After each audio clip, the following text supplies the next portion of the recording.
So before I knew better, um, I thought that business assets were just all about things that you created. Like before I knew better, I thought business assets were things like your intellectual property, physical assets like inventory or buildings or equipment. I thought that business assets were things like human resources, right? But one of the things I've learned since being in business is that there are some very personal things that couldn't be considered business assets. And I had to learn this the kind of tooth and nail way, right? Like kind of the grind and get it out of the mud way. And so I want to share with you guys three ways that I'm currently using my health as an asset in my business because I recently made a like very big observation. I've had maybe the last 4 years I've had three different coaches and I've noticed something that all three of them have very distinctly done since during the time that I was under them, since under during the time I was working under them. And it was a very keen observation that I recently just tied together because these are three very different people in three different industries and they are all running seven-figure businesses. And I noticed something that they all have in common. And so it made me think about how I could break this down for you guys today, especially those of you who have been in business a certain number of years. You're kind of settled into what you're selling. You're kind of settled into how you understanding how you generate revenue for your business, and now you're kind of getting into a place of business where you have to be more strategic, more intentional. And as I was kind of thinking about recently what assets we have in our business, there was one very distinct asset that I decided to talk about today and that I identified, but that I really saw that my coaches in the last 4 years has all started tapping into as well. And that is essentially our health. And it's very interesting because this is kind of full circle for me because I started in this space 10 years ago, right? So when I first started in entrepreneurship back in 2015, I ran initially an online personal training company, and eventually that transitioned to me working specifically with entrepreneurs, C suite executives on their health. And the business at that time was called Professionally Fit. And at Professionally Fit, we really prioritize helping entrepreneurs and professionals understand the importance of their health and the impact that has on their business. And now, like going almost 10 years later, it's coming full circle again. And I'm really in this season where I really want to help entrepreneurs tie their legacy to their longevity, right? Their legacy to their longevity, and making sure they understand like those two really, if you do this thing right, need to run parallel with each other. Like as we are working so hard every day to create a legacy for ourselves, for our business, whatever our personal assignment is on this planet, I want to make sure we're also understanding the importance of the same time of making sure that we secure our longevity, right? And so longevity is not just about how long we live, but it's really about how long we live well. And I think sometimes we set the bar too low where we're just trying to stay alive. And we're just like, I know people who live to 90, I know people who live to 100. And it's like, yeah, that's cool, but were they well? Like, were they healthy enough to do all the things that God has assigned them to do? And so I want to make sure that as we become more and more seasoned and refined as entrepreneurs and as business owners, that we're understanding the marriage between legacy and longevity. And so when this divine download came to me, like literally just in the last several hours about how I personally leverage my health in my business, I was really thinking about why it's important for me now as I'm approaching the 10-year mark in my business versus where I was in 2015 when I was just trying to get off the ground and trying to figure this business thing out. And I think my journey is similar to many entrepreneurs in that in the beginning of your business, you're really just really trying to lay the foundation and get a better understanding of what you sell. You're trying to get an understanding of who your target client is. You're trying to master articulating your value. You're trying to master sales. You're trying to master marketing. You're trying to, at the same time, create a high quality product or service. And a lot of times you're like throwing stuff at the wall, trying to see what sticks. and you're really using a lot of your energy. You're really like putting everything you have into trying to figure this thing out so you can have a solid foundation. But then most of us, we get to a point, which is kind of where I am now, where like I have that foundation. I know what we sell. I know what we don't sell. I know who we service. I know who we don't service, right? We have, generated a consistent amount of revenue every year. We feel confident in being able to achieve a certain level of success every year. And now it's getting to a point where we have to be more strategic. And sometimes when people think strategy in business, they're only thinking about business concepts and they're only thinking about business acumen. However, one of the biggest assets that we have in our business, especially if you're in a coaching industry or in an industry where you're really like coming face to face with your clients on a regular cadence, so basically a service-based business. So if you're a service-based business, one of the things that I believe is strongly undervalued in our business, as when we kind of look at the assets that we have in our business, is the health of ourselves. And so I was thinking about like three distinct areas that I really had to ramp up and become extremely sharp in order to maintain a certain level of success in business as we continue to grow and scale. So I want to break those down for you really briefly today. Welcome back to my channel, boys and girls. Hey, y'all. So I'm Lisa Smith, founder of the Black Health Academy, where we have three distinct coaching programs: health coaching, business coaching, and personal development. And I am here every Monday at the Plant Protocol Live with me, talking health, talking business, and how we marry those two things together to have success in our personal and professional lives. So welcome back to my channel if you haven't already. Thank you so much for being here, first of all. And I hope you enjoy what you hear enough to subscribe today. But so here's the thing. I was thinking about everything that I do. I'm personally in a mastermind. I personally run a mastermind. And I was recently thinking about everything that I have to do in business on a regular basis just to keep things where they are, but then the things I have to do to take us to the next level. And so when I was in my mastermind meeting this morning, we have an accountability call every morning. And one of my coaches asked, what do you have going on today? And then where are you emotionally, right?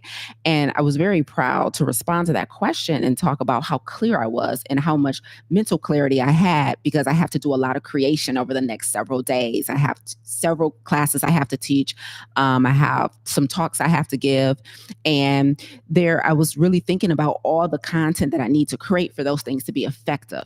And then that got me kind of going down a rabbit hole of thinking about, how am I able to create on demand so much? I don't know how you guys, dish out and create content in your business. But for me, like, it's a daily thing, whether it's posting on social media, whether it's recording a podcast, whether it's coaching my clients, whether it's enhancing curriculum, whether it's teaching for other organizations, or whether it's speaking engagements. Like, across all of these things requires so much creativity. And so I got to thinking, like, wow, how is it that I'm able to pump out this much content on such a regular cadence? And not lose my mind, right? Like, how can I do this and still genuinely enjoy my work? And so it got me to thinking about how I use my health as an asset in my business. And so let me break this down for you guys who are kind of at the same place where you've reached a point in business where you're not a beginner anymore. You're not a novice. You feel confident that you're going to stay in business. So you're not at a place where you're like, this may or may not work. I may or may not still need a 9 to 5. Like, you're at a place where, like, my business is my main squeeze, right? And now you have to make sure that you, as the creator or as the producer or as the talent in your business, you're optimized. You're at a place where your optimization is no longer negotiable. So those are the people I want to talk to today. Those who are at a place in business where your optimization is no longer negotiable. In the beginning, like, you spend late nights, early mornings, you tire yourself out because there's so much to figure out. But now you're at a place where you have systems, you probably have a team, right? You have products and services, you have clients that are relying on you to show up. And at this point in business, your optimization is no longer optional, right? You're at a place where if you're not optimized, things can go way left in business. So here are 3 ways that I personally use my health as an asset in my business. It's so crazy. I used to think of assets as just like IP, products, services, but now I actually see my health as an asset in my business, where if we don't protect this asset, things could go way left. And so there are 3 types of endurance that I find that I need in business to be successful. And then there's 3 ways that I ensure that I have that endurance. So let's start off with number 1. The first type of endurance, which I kind of alluded to earlier, is creative endurance. So in business, when you're like not super seasoned, super mature, but I'm not brand new. I'm not a startup, right? 10 years in. So I'm at this place where we're still creating a lot, right? And so I'm still enhancing our curriculums across our 3 coaching programs. We're posting on social media every single day. I'm live on YouTube every Monday. I drop a podcast every Sunday. And that's just a public podcast. I actually have 2 podcasts. I have a private podcast that's streamed just for my clients and my mastermind. So I actually have 2 podcasts that drop, and then I have talks that I do when I get booked to speak. And so there's so many opportunities for me to show up in different places, but for me to show up, I have to be creative. I usually have to have good titles for stuff that I'm doing. I have to have good content within those titles, right? Because we want our content to be so good that people come back to consume it. And so the very first type of endurance you need in business is creative endurance. For me, creative endurance requires mental clarity. It requires me to be able to hear the divine downloads that God has given me on a daily basis so that I can take that and turn it into content, turn it into valuable content. And so when it comes to creative endurance, there's a couple ways that I make sure I have the mental clarity to be able to create on a daily basis. And the one, which is a little less known to people, is my leg strength. So one of the ways that I ensure I have creative endurance is literally by working my legs 3 to 4 times a week. So most people, like, this is well known kind of in the neurological space when it comes to like dementia and aging, that the strength and the health of your legs is directly tied to the strength and the health of your brain, right? And so for me, like, leg day is at least 4 times a week I'm working legs, not just for the sake of having nice legs, but for the sake of literally making sure my brain is firing and that my brain is really strong. So that's one of the main ways I ensure I have mental clarity. Hey, y'all. Hey, Paris. Thank you for hopping on. That's one of the ways that I like to ensure that I have that mental clarity, is making sure my leg strength is really good. So I work out probably 6 to 7 days a week. But I do legs at least 4 of those days. Really important. So I can have the mental clarity to get the divine downloads that I need to be creative. Another way that I make sure I have full access to my brain so that my creativity is what it needs to be is I avoid all refined processed sugar. So for me, I'm a whole food plant-based vegan, but very specifically within my dietary regimen, sugar is absent because sugar causes memory lapses, and it impedes creativity. It causes hyperactivity in the brain, which means now you can't focus and concentrate. So when it comes to concentration, when it comes to recall, right, when it comes to just overall creativity, sugar is anti all of that. So me personally, I don't consume any refined processed sugar. Now, let me be clear. This is important because just because you're vegan doesn't mean you're sugar free. There's like a whole lot of vegans who still eat a whole lot of junk, and sugar is vegan technically. And so there's a bunch of vegan desserts and vegan junk food that's full of sugar. I don't consume that stuff, even though I'm vegan. So one of the ways I make sure that I have full access to my brain so that I can create effectively in my business is I avoid all refined processed sugar. Super important. Super important. If you want to have creative endurance in business, you have to make sure your mind is clear. So no brain fog, right? You have to be sound. You have to be able to sit down. Like when it's time for me to sit down and write, when it's time for me to sit down and create a presentation because, someone is paying me to come talk to their audience or be on their stage, I have to make sure I'm fully present. So the other thing that sugar does that impedes upon creativity is it causes blood sugar crashes, right? So if you're eating a bunch of refined sugar, there's no fiber present, your blood sugar is going to spike, but it's going to crash just as quickly. And so that also compromises the effectiveness of your mind and of your brain, right? So for me, creative endurance means that I'm working legs multiple days a week. I'm avoiding refined sugar, and I can go even deeper on the diet. And then also my sleep hygiene is important for creative endurance. So being well rested, like just being tired alone compromises your blood sugar and your ability to focus and concentrate. And you guys have all experienced this, like trying to sit down and do some work, but you low key tired as hell. Yeah, that's not going to work, especially if you want to create really high quality content and curriculum on a regular basis, right? So creative endurance in business for me is all about making sure I'm sleeping well. And that doesn't mean sleeping long, that means sleeping well. There's a difference, right? You can sleep for a long time, but not necessarily be well rested. Okay. So sleeping well. So your sleep hygiene, avoiding all refined processed sugar, working legs multiple days a week, all of those things are going to improve your ability to create. Okay. Super important. And I would say, if there's one more thing I would add here for my mind, it will probably be mindfulness, because the other issue that most of us have is most of us don't have control over our own thoughts, right? So most of us have so much hyperactivity in the brain because we constantly have multiple tabs open, like on a computer, right? So you got all these tabs open, and each tab has unfinished task. And so we're not completing things because we're jumping around. Our thoughts are jumping around. Our ideas are jumping around. And so for me, mindfulness, meditation on a daily basis really helps me to maintain control of my thoughts and make sure that when I sit down to create, I'm able to focus and stay in the moment as opposed to getting distracted by intrusive thoughts. Okay. So mindfulness, no sugar, working legs, all of that aids in my creative endurance, which then becomes an asset in my business. The second way that I leverage my health as an asset in my business is for physical endurance, right? So the first is creative. I think that's the most important for me because I always have to create. I always have to be on. I always have to create something for an audience to be attracted to so that they continue to come back for more. It's so important in business, right? You want to make sure everything you create is attractive to your audience. But then the second way that I leverage my health in my business is for physical endurance, right? I'm going to say two: physical confidence and physical endurance. So physical confidence means like sitting in front of you right now.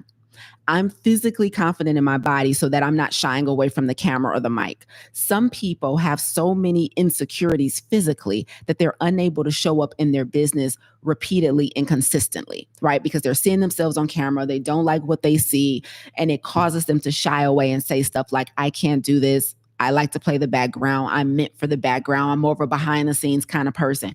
You're not a front of the scenes kind of person because you're so insecure, right? And so physical confidence and physical endurance. When it comes to physical endurance, for me, that has to do with travel. Okay, so are you physically capable to keep up with the demands of your business? Now, me, I get booked to speak in different places around the world. And also, I'm currently traveling with a film that I was featured in. And so we have film premieres coming up in different cities across the US. And I got to be on, right? Next month in April, I'll be in Omaha, Nebraska, 1 month for the film premiere. The following weekend, I'll be in Vegas for the film premiere. There's some more coming up that we just got accepted to. Then I got speaking engagements. I'm speaking at somebody's conference in July. I'm speaking at the Vegan Women's Summit in Hollywood in California in May. Like, we got stuff coming up this fall. I got retreats for my clients. We have a retreat in May. We have another retreat in October. So the physical endurance that's required for me to be active in my business and be on is so important. So how do I maximize my health for the physical requirements of my business, of my coaching company, right? I would say the first thing and most important is my diet. I'm a whole food, plant-based vegan, and the physical ability, let's not underestimate this. And let me pause here for a quick second. So many people wake up every day unwell. Like, they wake up with joint pain, hip pain, stomach pain, constipated. I wake up and I'm still tired.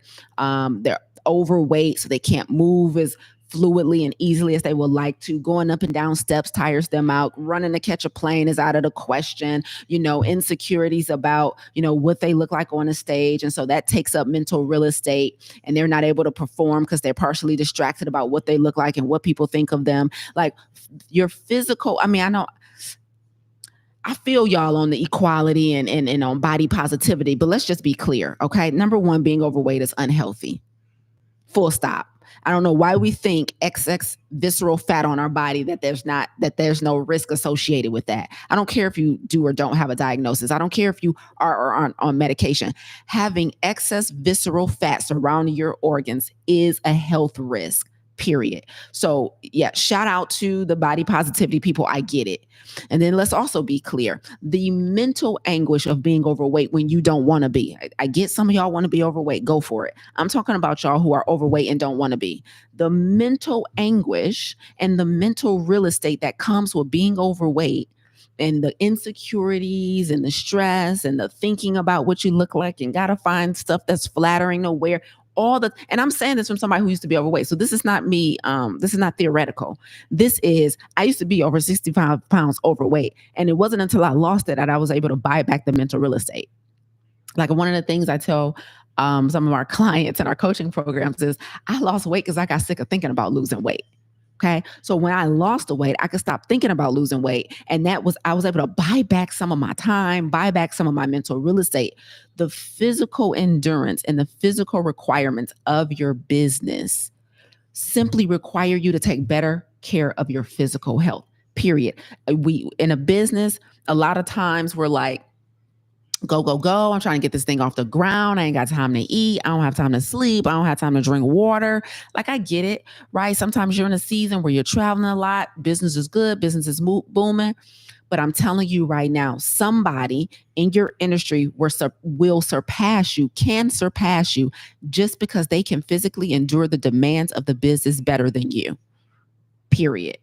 You need creative endurance and you need physical endurance. And one of the primary ways that I maintain my physical health so that I'm healthy enough to keep up with the demands of my business and my clients and my opportunities is with my whole food, plant-based vegan diet, right? And then with consistent exercise. Consistent, not like when I can get around to it, not like when it's not the weekend, like consistently moving so that when, I get that call and they're like, yo, we need you in Vegas this weekend, and we need you in Omaha the next weekend, and we need you in DC this weekend, and we need you back in Detroit this weekend. And I'm like, let's get it. There's nothing where I'm be thinking like, oh my God, I'm too tired to do this. And oh my God, I got this pre-existing condition. Oh my God, I got to reorder medications so that I can have some on the road. No, when you don't have to take medications, when you don't have pre-existing conditions that you need medical equipment for, I don't have to haul a CPAP machine around with me. I don't need help.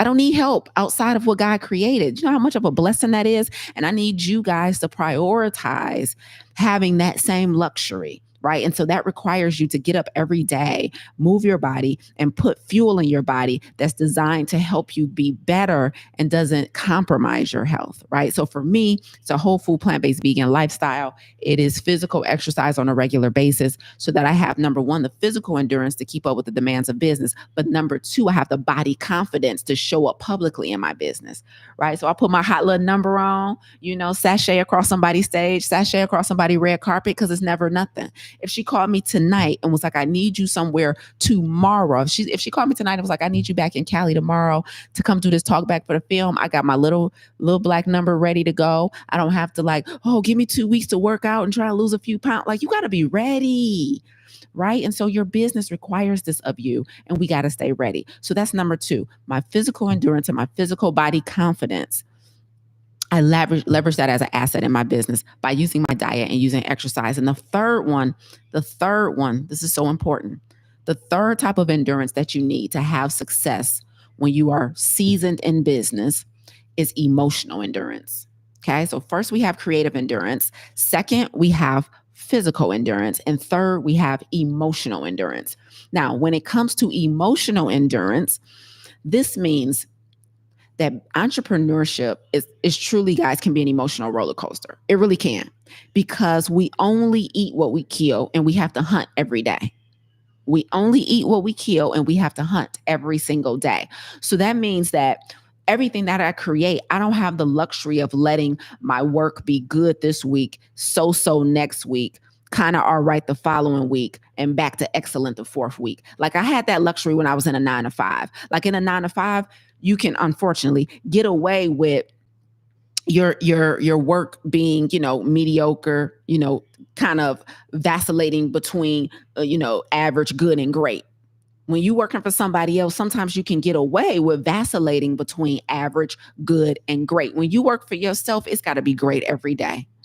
When you work for yourself, you have to wake up every day with a spirit of excellence. Like a spirit of mediocrity cannot even exist in your vocabulary.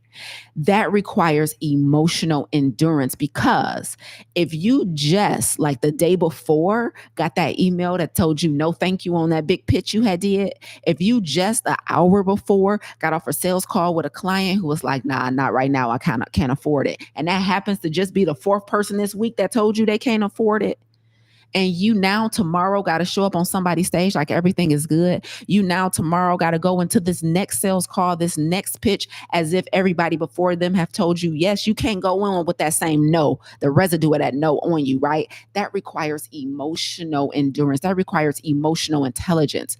So the ways that I optimize emotional endurance in my business are two main ways. Number one for me is meditation and prayer. So meditation helps with one main thing for me. The main thing that meditation has done for me is given me present moment awareness. So most people live their lives of one of two places, either reviewing the past or rehearsing the future. Most people live either reviewing the past or rehearsing the future, which means they're rarely in the present moment. And when you don't know how to be in the present moment, usually you don't know how to control your emotions, right? We're either reviewing the past, something that happened that's still causing us anguish. Oh, that sales call went bad, that pitch went bad, that opportunity didn't land. I'm in my feelings about it. It happened last week, it happened yesterday. You're in the past. And you have these emotions around that situation. Or you're in the future. I got this pitch coming up. I got this sales call coming up. I got this opportunity coming up. I'm nervous. I got to do good. How do I look? Whatever it is, right? So you're in the future and your mind is on that. And whatever emotions is coming up about the future is taking over you. We have to be in the present moment. So for me, my emotional endurance, my emotional control, my emotional intelligence has no doubt come from prayer, constantly in the word, studying what God said about me. And then two, meditation, right? That means I'm going into silence. I'm listening. I'm concentrating on my breathing. I'm concentrating on the environment around me. And I am allowing myself to be present with my thoughts so that I can control how I use them, right? You can't typically control what thoughts come up, but you can control how long they stay, right? And so physical, emotional, and creative endurance are so important in business, especially when you're getting to that sweet spot where it's time for things to go to the next level. So that means that, like, listen, I've done the foundational work to establish a business that I'm pretty confident now is going to be around for a long time. But now you've reached that sweet spot where your personal health is now playing an active role in the success of your business. Like when you first get started, it's like a free for all. Like, I don't know what's about to work, right? I know roughly what I want to sell. I know roughly who my customer is. I know roughly how to articulate my value. I'm playing around with price points. I'm playing around with offers. I'm playing around with trying to figure out what platform should I be on to speak to my people. I'm trying to figure out. But when you get to a place where you figured all that out and now you have a foundation and it's time to optimize, the optimization doesn't just start on the back end of your business. The optimization starts with you. The optimization starts with you. Now you got to be creative enough to find 100 different ways to say the same thing over and over again, because that's your marketing, right? Now you have to be creative enough to refine offers every time you get a no. You're like, okay, this pitch ain't land with them. I got to refine it for the next pitch because I know what I'm selling now, but I got to be more creative. Creative endurance is so important. Right. And then physically, right? If you're a speaker like me, if you're a coach like me, I happen to work in the health industry. So my body got to look like what I'm selling. And so I have to physically be confident in my body. I can't be trying to decide whether or not to say yes to an opportunity because they tell me I'm going to be on camera in front of thousands of people. You can call me right now in this moment and tell me I'm about to be on camera in front of thousands of people and I'm sitting on ready. My body is sitting on ready. Like there's not a physical insecurity that's going to get in the way of me taking this opportunity. Right. And then emotional endurance. Entrepreneurship is an emotional roller coaster, point blank, period. And if you have a low EQ, if you don't know how to make decisions when you're not in a heightened state of emotion, you're going to compromise your whole business because you're running your business on feelings and not facts. It is important to have emotions. Emotions is what makes us human. I'm not asking anybody to ignore their feelings. I'm asking you guys to learn how to not make decisions when you're in your feelings. So what are you doing for emotional endurance? What are you doing for physical endurance? What are you doing for creative endurance? All of that is extremely important. Let me give you a takeaway before I give you the Lisa-ism of the day. Here's the takeaway. Now, everything that I talked about things that I'm personally doing. But I have a team. Lean in and listen to this closely, because if you guys are where I am in business, you are also at a point where you cannot be a solopreneur. You can no longer afford to do everything, right? So everything I just mentioned was an individual sport, right? I'm doing the meditation. I'm eating a whole food, plant-based vegan diet. Like, I'm doing an exercise 6 and 7 days a week. That's all me, right? I'm avoiding sugar. But what happens when you have to start outsourcing some of these things to your team? So if I say health is an asset in my business, that means it's not just my health, it's my team's health. So the bonus and the takeaway that I would give you guys here for optimizing health in your company is you have to make sure you have a structure in place that ensures your team is healthy as well, and not just you. You have to ensure your team is healthy as well, and not just you. Now, I'm going to admit I have a cheat code here. Because of the business that I am, I have a cheat code. So I'm in a coaching business. I started off in the health coaching business, right? We do plant-based health coaching, and now we do business coaching and personal development coaching. But my cheat code is that I was able to recruit from my programs. So all of my team has been recruited from all of my coaching programs, which means they studied under me to achieve the level of health that they currently have. And I'm already assured that health is a core value for them. So now that they're on the team and they're helping us accomplish our goals as a company and strive for our mission as a company, I know them all personally, meaning I know them. I know where they are with their health. I know what their challenges are. I know what their strengths are. I know, kind of what their family makeup is. And I can ensure that our conversations during team meetings and during huddles and as we're strategizing is not just talking about the business strategy, but I'm also checking in with their personal health. Like, if you're going to use health as an asset in your business, you can't be the only one healthy. And so my entire team, which is a blessing, comes from my programs. They can either come from Farm to Table, our plant-based coaching program, and or the Plant Protocol, our plant-based business certification, or my mastermind, Clarity. And the foundation of all three of our coaching programs is a plant-based lifestyle. And so I run a team where every single person on the team, all 7 of them, are whole food plant-based vegans. It's a blessing. It's a blessing. And all of them prioritize exercise, mindfulness, all of it. And so it's important to note that everything that I personally do to make sure we have creative, physical, and emotional endurance in our business is trickled down to my team, so that as I'm passing the baton to them for certain tasks and certain initiatives, while we have the business strategy in place, we don't lose momentum because their health is compromised. Does that make sense? Like, I'm passing the baton to somebody who can run just as fast as me. So important. So when you get to a certain point in business, and again, I noticed this via the coaches that I've had in the last 4 years. I've had 3 coaches in the last 4 years. All 3 of them run 7-figure companies.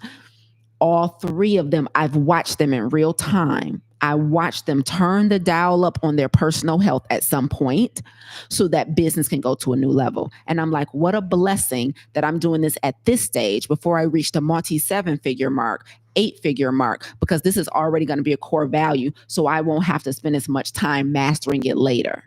I want the same thing for you. I want you to master this health piece now so that you don't have to spend as much time trying to get it later. It's already in place and you can be ahead of the competition. You can be ahead of the competition. So I think one of the blessings for me in business is as we wrap up here, is that I've told a couple friends this, but I have everything that money can't buy. I have everything that money can't buy. And what I've seen with some of my coaches and other people, other of my entrepreneurial friends, is that they get to a certain place in business and now they're like, shoot, we're making, money consistently. We're generating revenue. Now I got to go buy back my health. Right now, I got to literally go figure out my health and get that solid so I can stay active in my business. And money is typically one of those things you can't buy back, right? You have to actively get after it. You can't just cash out on Monday and have health on Tuesday. It requires an energetic investment, right? And so I have everything that money can buy, and health is one of those things. And when you get to a certain place in business, your health is going to be non-negotiable, or else your business is going to start faltering. Okay. And so I want to encourage all of you guys that don't underestimate the quality of your physical, mental, and emotional health when it comes to creating competitive advantage in your industry. Do not underestimate it. And so really, as much as you can, tie together kind of this idea of legacy and longevity. For me, because I'm on track to make history. I'm just not on track to do good. I'm on track to make history with extending the healthy life expectancy for marginalized communities. I have to make sure that my longevity, right, is running parallel with my legacy. And so I would say the Lisa-ism for today is: anything that requires you to compromise your health is not a sacrifice, it's a bad decision. Anything that requires you to compromise your health is not a sacrifice, it's a bad decision.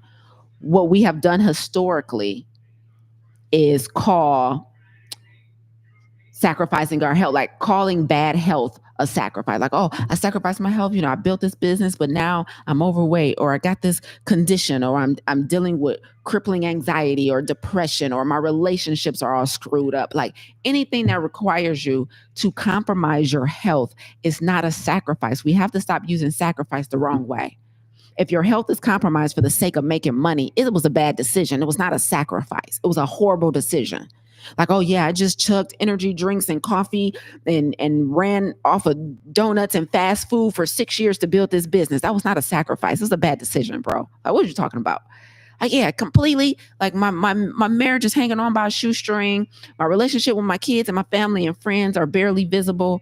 You know what I'm saying? Like, that was not a sacrifice. That was a bad decision. And so let's just get clear on the difference between sacrifice and a bad decision. Okay. So the Lisa-ism again is: anything that requires you to compromise your health is not a sacrifice, it's a bad decision. And if you're at a place in business where you have to start being more strategic versus just throwing stuff at the wall and seeing what sticks, I need you to understand how your health is now an asset in your business, just like your intellectual property, just like your inventory, just like your human resources. Your health is now an asset in your business that you have to optimize. Okay. Hope this was helpful today, guys. Listen, if you haven't already, if this is your first time here, we're just checking in. If you love what you heard, please consider subscribing. I'm here every Monday at 10 a.m. EST with a new episode on how we're going to marry health and business so that you can take your career to the next level. This is your favorite plant-based coach, Cass, signing off until next Monday. Bye, y'all.